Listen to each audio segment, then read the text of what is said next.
Assalamualaikum warahmatullahi wabarakatuh. Saya Ahmad Bildani, NPM 723213639, akan menjelaskan tentang eh, bab 1 sampai bab 6. Yang bab 1 adalah tentang konsep perilaku organisasi.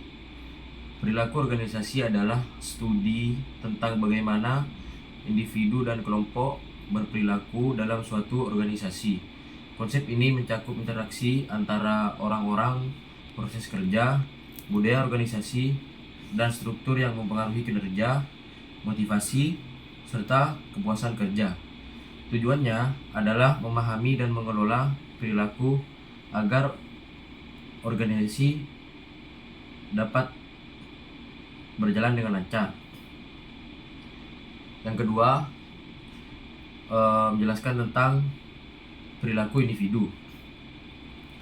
Perilaku individu adalah cara seorang bertindak, berpikir, dan merasa yang dipengaruhi oleh kepribadian, pengalaman, motivasi, serta lingkungan sekitarnya. Dalam konteks organisasi, perilaku individu mempengaruhi kinerja, komunikasi, serta interaksi dengan orang lain. Kemudian saya akan menjelaskan tentang kepribadian, itu bab 3.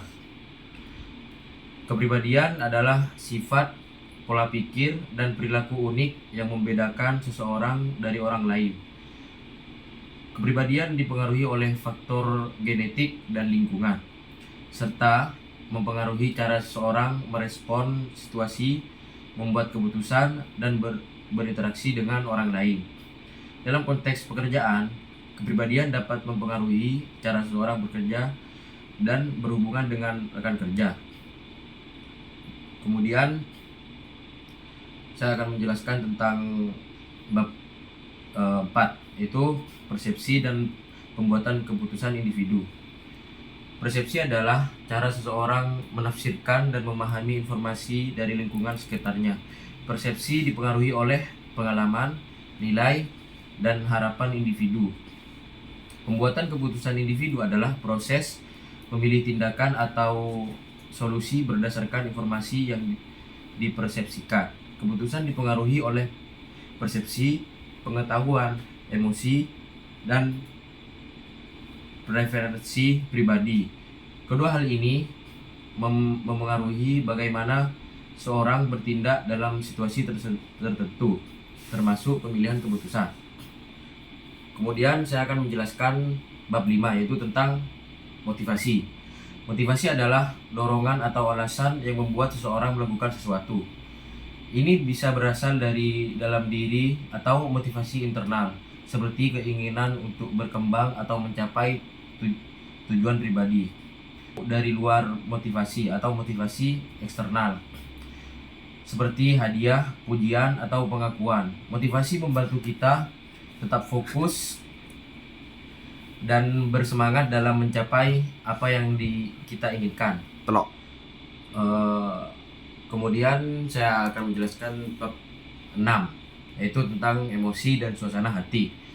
Emosi adalah perasaan intens yang muncul sebagai reaksi terhadap situasi tertentu, seperti marah, sedih, gembira, atau takut. Emosi biasanya bersifat singkat dan kuat.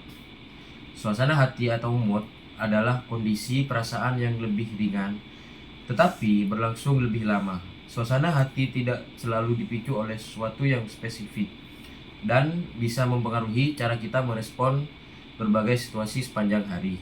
Contohnya, seorang bisa merasa senang atau emosi karena kabar baik, tetapi tetap berada dalam suasana hati ceria selama beberapa jam atau bahkan sepanjang hari.